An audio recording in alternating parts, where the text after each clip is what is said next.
Hello everyone, welcome back. Previous class में हम लोगों ने बैलेंस ऑफ पेमेंट के सेकंड कंपोनेंट को डिस्कस करना शुरू किया था, जो कि था कैपिटल अकाउंट का। करेंट अकाउंट क्या है, करेंट अकाउंट के कंपोनेंट्स क्या हैं, करेंट अकाउंट बैलेंस कब होगा, अगर वो बैलेंस नहीं हुआ तो उसके कितने टाइप हो सकते हैं, सरप्लस, डेफिशिट्स क्या सिचुएशन होंगे, और what are the basic differences between current account and balance of trade. तो ये सारे टॉपिक हमने कवर कर लिए हैं। कैपिटल अकाउंट का मीनिंग और कैपिटल अकाउंट के मेन कंपोनेंट्स क्या क्या होंगे, इन टॉपिक को हमने प्रीवियस क्लास में फिनिश किया है। आज के क्लास में हम अगेन कैपिटल अकाउंट के बैलेंस की बातें करेंगे। कुछ मेन कंपोनेंट्स जो कैपिटल अकाउंट के हैं उनको आप कैसे क्रेडिट साइड और डेबिट साइड पे डिफरेंशिएट करते हुए डिस्कस करेंगे, हम वो देख लेते हैं फटाफट से। एक रिवीजन के तौर पर ये हो जाएगा हमारा। एंड देन लास्टली हम बात करते हैं कि करेंट अकाउंट और कैपिटल अकाउंट, इन दोनों में बेसिक डिफरेंसेस क्या क्या हैं। तो चलें शुरू करते हैं और सबसे पहले समझते हैं बैलेंस के बारे में। किसके बैलेंस की? तो बैलेंस ऑन कैपिटल अकाउंट। जो कैपिटल अकाउंट है उसका बैलेंस कब होगा, कैसे होगा, हम ये डिस्कस कर लेते हैं पहले। देखें कैपिटल अकाउंट में हम क्या क्या इंक्लूड कर रहे हैं भाई।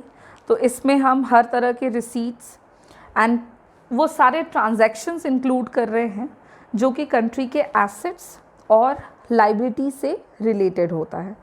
तो यहाँ पे जैसे ट्रांजैक्शंस हो गया जो कि इनफ्लो ऑफ फॉरेन एक्सचेंज की बातें करता है। इनफ्लो ऑफ फॉरेन एक्सचेंज मतलब जो पैसा देश के अंदर आ रहा है फॉरेन एक्सचेंज के तौर पर, जो फॉरेन करेंसी आपके कंट्री में आ रही है, that is called inflow of foreign exchange. जैसे कि रिसीट हो रहा है जो लोन के तौर पर पैसा अब्रॉड से, जो भी एसेट्स और शेयर्स जो हैं फॉरेन कंट्रीज़ में वो सेल जब हो रहा है तो उसका पैसा आपके कंट्री में आ रहा है। तो इस तरह के जो भी ट्रांजैक्शंस हैं वो शो करते हैं inflow of foreign exchange. And in सब को देखो, इसको हम नोट करते चलते हैं। कैपिटल अकाउंट में मेन दो बातें तो करते ही करते हैं। एक तो हो गया इनफ्लो ऑफ फॉरेन एक्सचेंज, ये एक बात।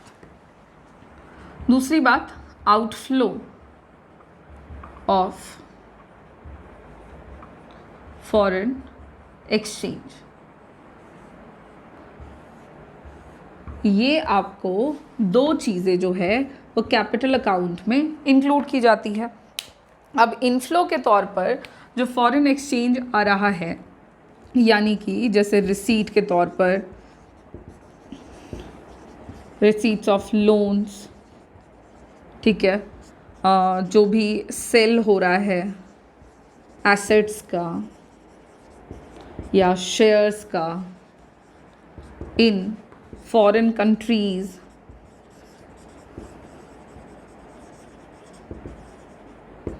इन तरह के तमाम जो ट्रांजैक्शंस हैं वो इंडिकेट करते हैं इनफ्लो ऑफ फॉरेन एक्सचेंज को, और इन सब को कंट्री के क्रेडिट साइड पर इंक्लूड करते हैं, पॉजिटिव साइड पर इंक्लूड करते हैं, याद रखेंगे। उसी तरह से जब हम आउटफ्लो की बात कर रहे हैं, आउटफ्लो ऑफ फॉरेन एक्सचेंज की बात कर रहे हैं, तो यहाँ पे हम बातें कर रहे हैं उन तमाम ट्रांजैक्शंस की, लाइक रीपेमेंट ऑफ लोन्स। देखो आउटफ्लो ऑफ फॉरेन एक्सचेंज में क्या क्या आ जाएगा, तो इसमें आपका आ जाएगा जो पेमेंट हो रहा है, पेमेंट ऑफ लोन्स, उसको रीपेमेंट भी कह सकते हैं आप। यहाँ पे जो भी परचेज़ हो रहा है, जब आप परचेज़ करते हैं, purchase of assets and shares in foreign countries, तो जब आप ये सब कर रहे हैं तो इन सब से आपके क्या हो रहा है, पैसे जा रहे हैं, पैसा जा रहा है। तो जब पैसा जा रहा है यानी घट रहा है, कम हो रहा है, तो तो उसको हम इंक्लूड करेंगे डेबिट साइड पर। तो इस तरह से क्रेडिट साइड और डेबिट साइड का अपना अपना ट्रांजैक्शन है, किस तरह के ट्रांजैक्शंस को डेबिट साइड में डाल रहे हैं, किस तरह के ट्रांजैक्शंस को क्रेडिट साइड में डाल रहे हैं, ये मैंने आपको यहाँ पे कैटेगराइज करके बताया है। अब है कि जब ये दोनों के दोनों, इन दोनों, क्या दोनों, क्रेडिट साइड और डेबिट साइड, इन दोनों का जो डिफरेंस रहेगा, जो अंतर रहेगा, तो वो अंतर नेट वैल्यू को शो करेगा और इसी नेट वैल्यू को हम कहेंगे बैलेंस ऑन कैपिटल अकाउंट। तो बैलेंस ऑन कैपिटल अकाउंट निकालने के लिए आपको क्या करना होगा, तो आपको कंट्री के कैपिटल अकाउंट का जितना भी आउटफ्लो है ऑफ फॉरेन एक्सचेंज और जितना भी इनफ्लो है फॉरेन एक्सचेंज, इन दोनों का डिफरेंस करना होगा। इन दोनों का सिंपली आप अंतर निकालोगे, अंतर जो भी निकालेंगे तो जो नेट वैल्यू आपको मिलेगा, that net value shows the balance on capital account, और इस तरह से आपको बैलेंस ऑन कैपिटल अकाउंट का पता लग जाएगा। अब यहाँ पर बात है वही कि हमेशा दोनों के दोनों बैलेंस हो, कैपिटल अकाउंट बैलेंस हो या करंट अकाउंट बैलेंस हो, ऐसा नहीं होता है। जैसा कि हमने देखा भी कि करंट अकाउंट अगर बैलेंस नहीं है तो उसके दो डिफरेंट सिचुएशंस हो सकते हैं, और एक हो सकता है कि वो सरप्लस होगा और दूसरा हो सकता है कि वो डेफिशिट होगा। ठीक उसी तरह से कैपिटल अकाउंट में अगर बैलेंस नहीं है तो यहाँ पर भी आपको इसके दो सिचुएशंस देखने को मिलेंगे। एक तो सबसे पहला सरप्लस इन कैपिटल अकाउंट, और दूसरा आपको देखने को मिलेगा डेफिशिट इन कैपिटल अकाउंट। तो पहले हम सरप्लस को डिस्कस कर लेते हैं एंड देन डेफिशिट की बात करेंगे। बैलेंस कब होगा, जब दोनों का डिफरेंस निकालेंगे हम, दोनों का डिफरेंस जो है वो बराबर में आ जाएगा, that net value shows the balance.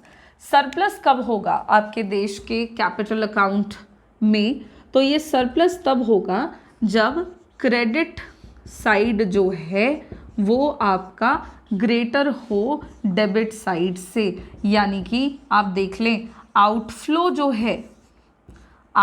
जो है फॉरेन एक्सचेंज का वो अगर कम है और जो इनफ्लो है फॉरेन एक्सचेंज का अगर वो ज़्यादा है, तो इस सिचुएशन को हम कहेंगे surplus in capital account.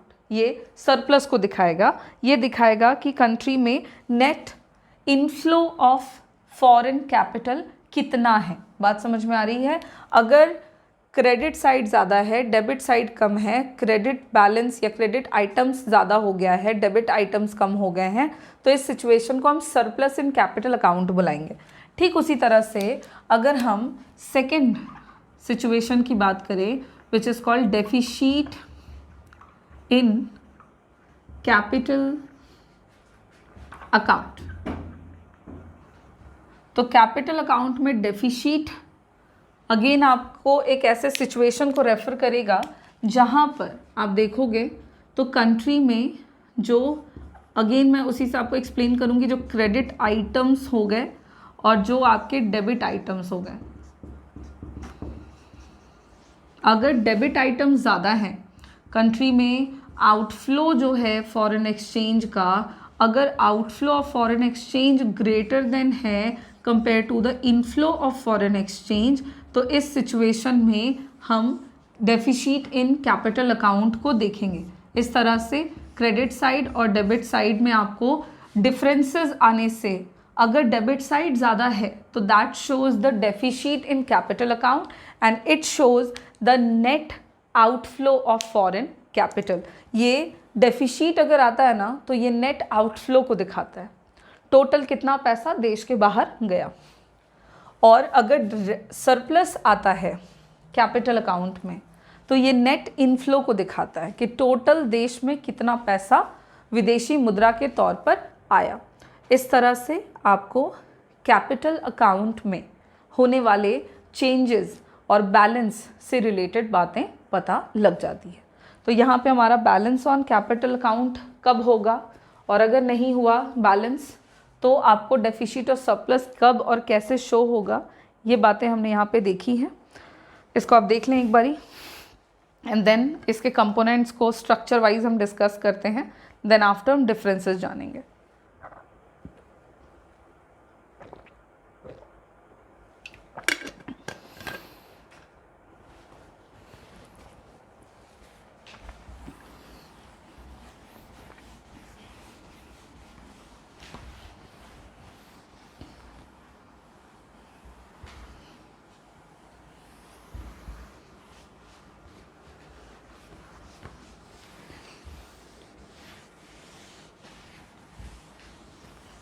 Okay then, अब ज़रा फटाफट से हम समझते हैं कंपोनेंट्स ऑफ कैपिटल अकाउंट। देखो समझते हैं वाली बात तो होगी नहीं, बिकॉज हम समझ चुके हैं ऑलरेडी। इसको मैं आपको एक स्ट्रक्चर के फॉर्म में बताना चाह रही हूँ ताकि आप इसको याद रख सकें। ठीक है, कंपोनेंट्स ऑफ कैपिटल अकाउंट में एक साइड हम ले लेते हैं क्रेडिट आइटम्स की, एक तरफ हम ले लेते हैं डेबिट आइटम्स। ठीक है, और इन दोनों को मिला दें तो बनता है नेट क्रेडिट, जो हम अभी अभी डिस्कस कर रहे थे। Like balance on capital account में हम ये इन चीज़ों को देख रहे थे। तो क्रेडिट साइड पे हम क्या इंक्लूड करेंगे, डेबिट साइड पे क्या इंक्लूड करेंगे और नेट क्रेडिट क्या रहेगा, वो बातें हम यहाँ पे जानते हैं। सबसे पहले हम देखते हैं कि पहला जो आइटम है क्रेडिट आइटम के तौर पर वो क्या रहेगा। तो first item which is borrowing and lending. ठीक है, तो जितना भी बोरोइंग है, लेंडिंग्स हैं, टू एंड फ्रॉम अब्रॉड, वो आपका इंक्लूड होगा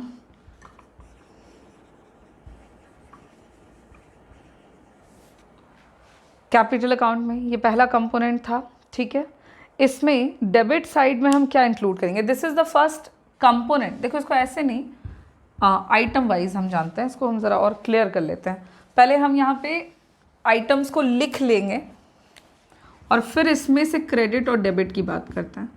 तो क्रेडिट और डेबिट आइटम्स की बातें अब करेंगे। कंपोनेंट तो फर्स्ट आपका बोरोइंग एंड लेंडिंग है। तो क्रेडिट मतलब जो आ रहा है, तो जब आप बोरो करोगे तो पैसा क्या होगा, आ रहा है, आएगा। तो बोरोविंग्स फ्रॉम अब्रॉड, जब आप पैसा उधार लेंगे तो वो पैसा आपके देश में आ गया, यानी कि वो पॉजिटिव क्रेडिट साइड पर रहेगा। ठीक उसी तरह से डेबिट साइड की बात करेंगे तो जो लेंडिंग होगा, लेंडिंग्स टू अब्रॉड, जब आप पैसे दोगे उधार के तौर पर, तो जो पैसा आप दे रहे हो वो आपके पास से जा रहा है, घट रहा है, तो वो पैसा इंक्लूड होगा डेबिट आइटम्स में।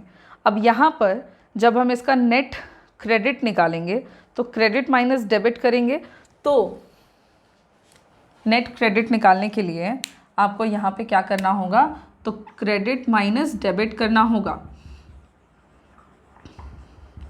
और इस तरह से आपको यहाँ पे नेट क्रेडिट के तौर पर पता लग जाएगा जो नेट बोरोविंग्स है, टोटल पैसा, net borrowings from abroad, total पैसा जो देश के अंदर उधार के तौर पर आ रहा है, that will show the like net credit के तौर पर इन द कैपिटल अकाउंट। तो पहला जो कंपोनेंट है देश में कैपिटल अकाउंट का, वो उधार है, लेना और देना दोनों, जो देश और विदेश दोनों में हो रहा है।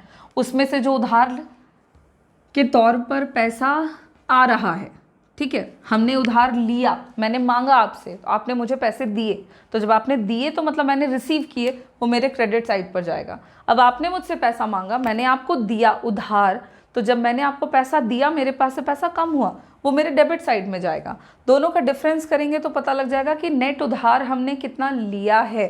So this is all about the capital account, पहला कंपोनेंट इसका। अब देखते हैं second component, investments from abroad. Second components जो है दैट इज इन्वेस्टमेंट्स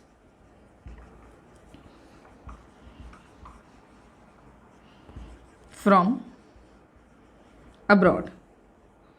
तो अब्रॉड से जो भी इन्वेस्टमेंट, अच्छा not from only, investments to and from, चूँकि हम दे भी रहे हैं, इन्वेस्टमेंट कर भी रहे हैं और इन्वेस्टमेंट के तौर पर पैसा आ भी रहा है, तो ये दोनों ही इंक्लूड करेंगे हम। और क्रेडिट आइटम्स के तौर पर जो इन्वेस्टमेंट्स हमारे देश में होगा, कहाँ से, विदेशियों के द्वारा, फ्रॉम अब्रॉड। डायरेक्टली बोलें तो अब्रॉड में इंक्लूडेड है आपके फॉरेनर्स या फॉरेन कंट्रीज़ की गवर्नमेंट, तो जो वो हमारे कंट्री में पैसा इन्वेस्ट करेंगे that is included under the credit items और credit side of capital account. ठीक उसी तरह से जो भी इन्वेस्टमेंट टू अब्रॉड होगा, हमारे कंट्री से जो भी इन्वेस्टमेंट जाएगा विदेशों में, that investment is included under the debit side. ठीक है, तो इन्वेस्टमेंट जो होगा एक देश का दूसरे देश से, तो उन इन्वेस्टमेंट्स को हम डेबिट और क्रेडिट साइड पे कैसे कर रहे हैं, तो विदेशों में हमारे देश से जो पैसा जा रहा है इन्वेस्टमेंट के तौर पे वो डेबिट साइड पर है। अगेन वही लॉजिक है, पैसा घट रहा है हमारे देश का, और हमने जो इन्वेस्टमेंट के तौर पर पैसा रिसीव किया हमारे कंट्री में उसने क्रेडिट बढ़ाया, तो that is included under the credit side. And this like दोनों के बीच का डिफरेंस जब करेंगे, क्रेडिट माइनस डेबिट जब हम करेंगे, तो इससे हम लोगों को पता लग जाएगा जो नेट इन्वेस्टमेंट है, नेट इन्वेस्टमेंट्स फ्रॉम अब्रॉड, विदेशों से जो नेट इन्वेस्टमेंट होगा उस नेट इन्वेस्टमेंट को हम यहाँ पे नेट क्रेडिट के तौर पे देख पाएंगे। तो ये आपका कंपोनेंट ऑफ कैपिटल अकाउंट का सेकंड जो पॉइंट है वो हुआ। And the third is change in foreign exchange reserve.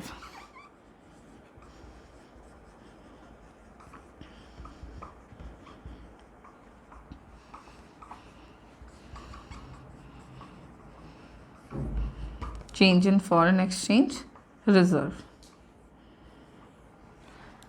अब यहाँ पे जो फॉरेन एक्सचेंज रिजर्व का चेंज है उसमें सबसे पहला जो है that is decrease in foreign exchange reserve.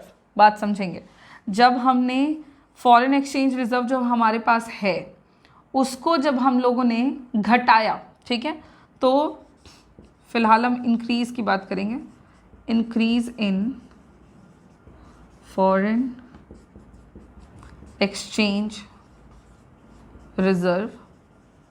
देखिए फॉरेन एक्सचेंज रिजर्व के तौर पर जब हमारे पास पेमेंट आ रहा है, ठीक है, फॉरेन कंट्रीज से जब हमने सपोज दैट एक्सपोर्ट किया तो उन लोगों ने हमें पेमेंट किया, तो जो उन्होंने हमें पे किया वो पैसा, वो फॉरेन एक्सचेंज हमारे कंट्री में आया, उससे हमारे देश में जो रिज़र्व था ऑलरेडी, फॉरेन एक्सचेंज रिज़र्व जो था वो इंक्रीज़ हुआ, बढ़ा, तो वो हमारे क्रेडिट आइटम्स क्रेडिट साइड पर इंक्लूड हो जाएगा। और जो डिक्रीज़ होगा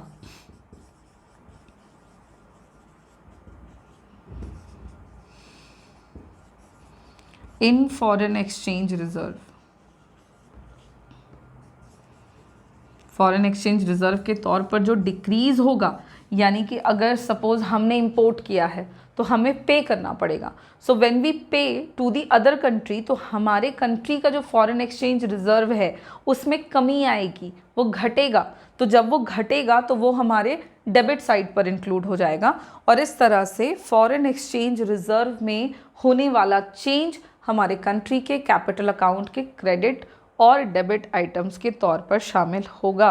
और यहाँ पर जब हम इन दोनों का डिफरेंस करेंगे then we get the net change in foreign exchange reserve. और इन दोनों के डिफरेंस से हम लोगों को net change in foreign exchange reserve के बारे में पता लग जाएगा। और इस तरह से इंडिया के बैलेंस ऑफ पेमेंट के कैपिटल अकाउंट का जो कंप्लीट एक कंपोनेंट्स है, उसका एक स्ट्रक्चर फॉर्म है, वो मैंने यहाँ पे आपको बताया। अब जब हम इन सब को मिला देंगे, ये जितने आइटम्स हैं इन सब को मिला देंगे तो ये मिलकर एक साथ 1 + 2 + 3 इन सब को मिलाएंगे तो it will create the total capital receipts. Country का जो टोटल कैपिटल रिसीट्स है ये उनके बारे में बतलाएगा। इसमें से ये टोटल कैपिटल रिसीट्स और पेमेंट की बात बता रहा है, यहाँ पे हमने जितने भी आइटम्स लिए हैं ये टोटल रिसीट्स एंड पेमेंट है। इन तीनों को ऐड जब हम कर देंगे, इन तीनों ही आइटम्स को जब हम ऐड करेंगे तो ये टोटलिटी में हमें कंट्री के कैपिटल रिसीट्स के बारे में बतलाएगा। ठीक है, इन तीनों को जब हम ऐड करेंगे तो ये टोटलिटी में हमें कैपिटल एक्सपेंडिचर या कैपिटल पेमेंट्स के बारे में बतलाएगा। ठीक है, जो कंट्री में टोटल कैपिटल के तौर पे पेमेंट हो रहा है और जो टोटल कैपिटल के तौर पर रिसीव्ड पैसा आ रहा है, इन दोनों के बारे में। और इनको जब आप ऐड करोगे तो ये आपको नेट कैपिटल रिजर्व के बारे में बतलाएगा, या आप इसको कहेंगे नेट कैपिटल अकाउंट बैलेंस के बारे में आपको बतला रहा है। ठीक है, क्योंकि यहाँ पे हम बैलेंस जो हैं वो इसी तरह से निकालते हैं, नेट कैपिटल अकाउंट बैलेंस के बारे में आपको बतलाएगा। और इस तरह से जो कंपोनेंट्स हैं कैपिटल अकाउंट के वो यहाँ पे हमारे कंप्लीट हो गए।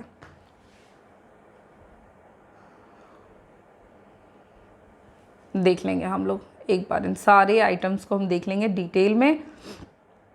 कहीं पर भी कोई भी दिक्कत होगी हम बिल्कुल सवाल पूछ सकते हैं। ओके,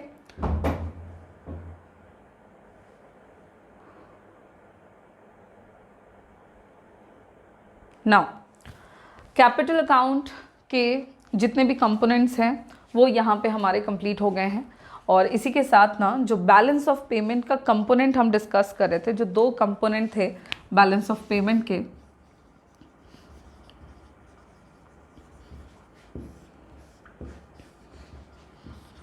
करंट अकाउंट और कैपिटल अकाउंट, ये दोनों के दोनों जो कंपोनेंट्स हैं ये अब हम लोगों ने कंप्लीट कर लिया है। हम लोगों ने इनका मीनिंग डिस्कस कर लिया, इनके मेन कंपोनेंट्स क्या क्या हैं वो डिस्कस कर लिए, इनके बारे में और डिटेल जो बातें थी छोटी छोटी वो हम लोगों ने अब जान ली हैं। तो ये दोनों के दोनों टॉपिक जो हैं अब हमारे कंप्लीट हो चुके हैं। नेक्स्ट क्लास में मैं आपको कैपिटल अकाउंट और करंट अकाउंट का डिफरेंस बता दूंगी, और फिर हम लोग उसके आगे बचे हुए बहुत कम टॉपिक, 1-2 टॉपिक बचे हुए हैं, हार्डली हमारा 1 क्लास और या 2 क्लास और जाएगा।